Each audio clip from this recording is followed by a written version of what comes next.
తెలుగు మాట్లాడినట్టుగానే ఇంగ్లీష్లో మాట్లాడవచ్చు. మేము చెప్పే సూత్రాల సహాయంతో తెలుగు మాట్లాడినట్టుగానే ఇంగ్లీష్లో మాట్లాడవచ్చండి. దాంట్లో ఎలాంటి సందేహం లేదు. సరే, ఇప్పుడు ఇంచు ఇంచు సూత్రం ద్వారా స్పోకెన్ ఇంగ్లీష్. ఇంచు ఇంచు ద్వారా స్పోకెన్ ఇంగ్లీష్ నష్టమే కదండి. ఇంచు ఇంచు సూత్రం వాక్యంలో చివరన ఇంచు లేదా అట్లు అని వచ్చినప్పుడు అదేనండి నన్ను పాడించు లేదా నన్ను పాడేటట్లు చెయ్యి, నాకు తినిపించు, నాతో మాట్లాడించు లేదా నాతో మాట్లాడేటట్లు చెయ్యి, నన్ను పోయేటట్లు, ఇలా అర్థాలు వచ్చే పదాలు వచ్చినప్పుడు మేక్ అనే పదం వాడాలి. పక్క పేజీలో వివరంగా వాక్యాల్లో చూద్దాం. ఇంచు ఇంచు సూత్రం తెలుగులో ఇంగ్లీష్లో. నన్ను చూసేటట్లు చెయ్యి, మేక్ మీ సీ. నన్ను వెళ్ళేటట్లు చెయ్యి, మేక్ మీ గో. నన్ను రాసేటట్లు చెయ్యి, మేక్ మీ రైట్.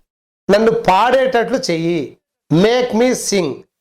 నన్ను తినేటట్లు చెయ్యి, మేక్ మీ ఈట్. నన్ను కలిసేటట్లు చెయ్యి, మేక్ మీ మీట్. నన్ను కొనేటట్లు చెయ్యి, మేక్ మీ బై. నన్ను కూర్చునేటట్లు చెయ్యి, మేక్ మీ సిట్. నన్ను మాట్లాడేటట్లు చెయ్యి, మేక్ మీ టాక్. నన్ను ఆడుకునేటట్లు చెయ్యి, మేక్ మీ ప్లే. ఇక్కడ మీరు బాగా గమనించండి, ఇంగ్లీష్ వాక్యానికి తెలుగు వాక్యానికి అన్నిటికీ make me make me make me make me ఉంది. దాంట్లో వెర్బు ఏదైతే అది అంటే వెళ్ళడం అయితే గో, చూడడం అయితే సి, రాసేటట్లు చేయాలంటే రైట్. అది జస్ట్ వెర్బులు మార్చడమేనండి. ఓకే, నెక్స్ట్ పేజ్ వెళ్దామండి. ఇంచు ఇంచు సూత్రంతో వాక్యాలు తెలుగులో ఇంగ్లీష్లో. నన్ను పాడించు